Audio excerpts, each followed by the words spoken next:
Plecnik.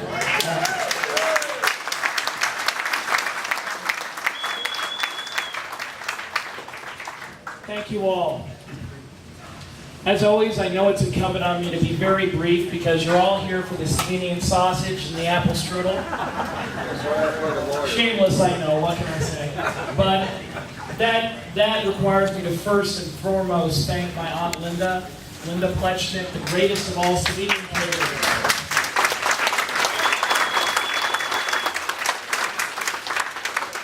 I can say with confidence I would not be on Willoughby Hills City Council if it weren't for Aunt Linda. I also want to take a moment to acknowledge my parents, John and Karen Plecnik. Thank you for coming all the way from North Carolina.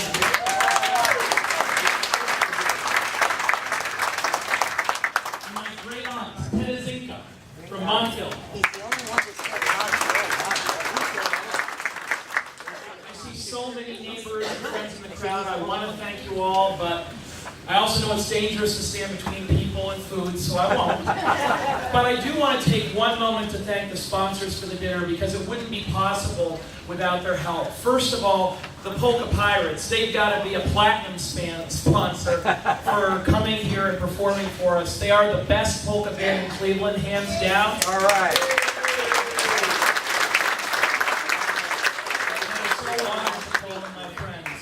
I'd also like to thank, just briefly, our gold, silver, and bronze sponsors this evening.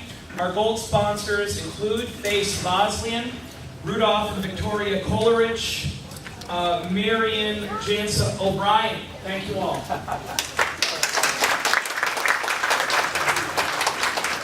Our silver sponsors, Ted Dulles, Joan Matuza, and Greg and Lisa Goldenar.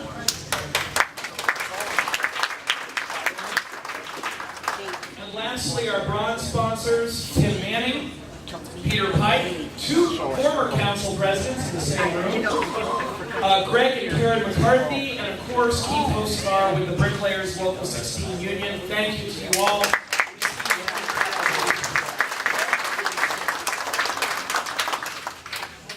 When I first had this dinner, I said a few things about what I hope to achieve for Willoughby Hills, and now I'd like to give a very brief State of the City address, what we have done in the few months that I've been on council.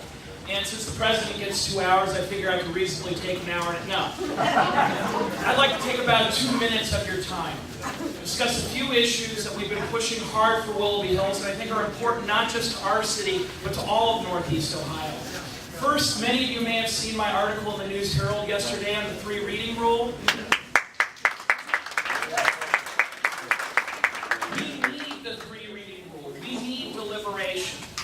We need deliberation. We've heard a very famous former Speaker of the House once say, we need to pass the bill before we understand it. No.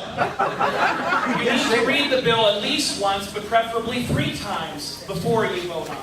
And that's why it's important that Council, firstly, takes 3 meetings to consider legislation before we pass it, to make sure that the legislators know what they're doing. But secondly, and maybe more importantly, it gives all of you an opportunity to say, John, that's a horrible idea. I live on that street, and you should not dig an inch through my backyard. You should not put an apartment complex next to my home. You should not raise my taxes. Whether I agree or disagree with you, whether you ultimately convince me or not, you have a right to tell me what you think before I vote. And the 3 reading rule is your right to do that. So I hope that you had a chance to read that article. It's been something I've fought for on council. Sometimes the mayor and administration push back, but I am going to read legislation before I vote on it. The second major issue relates to the 3 reading rule. And this is a tough one, but I only want to take 1 sentence to describe it. A few of you have heard our slogan, Willoughby Hills, where the city meets the country. In the past couple of months, a lot of people have said Willoughby Hills, where the city meets corruption. And it's a shame. It's a shame that our city is known for some councilmen whose parents' company has taken city contracts for years. But we would not have learned about those contracts if we hadn't read the legislation 3 times and taken our time. We might have well allocated more taxpayer dollars to his parents' company were it not for the 3 reading rule. So that's a concrete example of why it's so important for us to read legislation before we vote on it. And I can tell you, as long as I'm on council, I will resist any of my colleagues taking government contracts. I will not take them myself. And I'm going to push for an honest Willoughby Hills so that we're known where the city meets the country and nothing else. All right.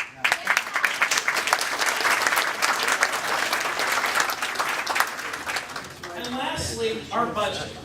A lot of people have said different things about the Willoughby Hills City budget. Some have said it's great. Well, as someone with degrees in accounting, law, and tax, I can tell you it's not. Our budget is in terrible shape. We've been running deficits for years. There have been a lot of proposals for tax hikes. But you know what? There are a lot of opportunities for tax savings, too.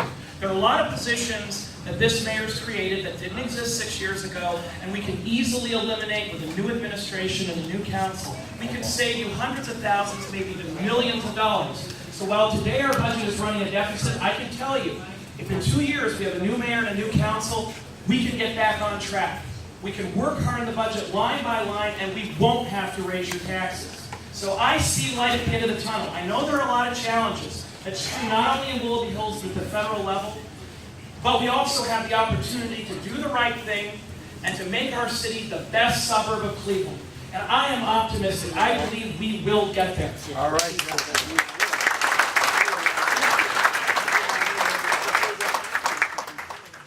I just want to take one moment to acknowledge at least one of my colleagues. I hope I pronounced her name correctly, Angela Chang. Way too humble, and actually a Grammy Award-winning pianist. So I wish we had a piano. But what can I say other than thank you all? It's inspirational to see so many people here. I see my treasurer is raising his hand. You forgot to acknowledge Sun Plum for their donations faithfully for the last 3 years. 2 years. 2 years. This is our second annual. It'll be 3 years next. But that's absolutely right. My treasurer, Tony Manfredi, who, by the way, give a big round. They call him the mayor. They call him the sheriff of Pebblebrook Farm. And for good reason. The most popular Italian in Willoughby Hills, and there's a lot of competition for that title. But what Tony was saying is, once again, Sun Plum Market has donated a beautiful basket for us this evening. We're going to have a raffle a little bit later today. So tickets will be $1 a piece or 6 for $5, the usual. And take a look, see what's there. It's always a wonderful basket. And so many thanks to Sun Plum Market, a local business, for supporting us and supporting Willoughby Hills.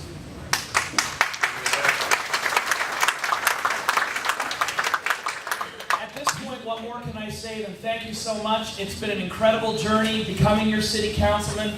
And whether I have 1 term, 10 terms, 20 terms, I will always vote my conscience, and I will always be grateful to you for your support. Thank you.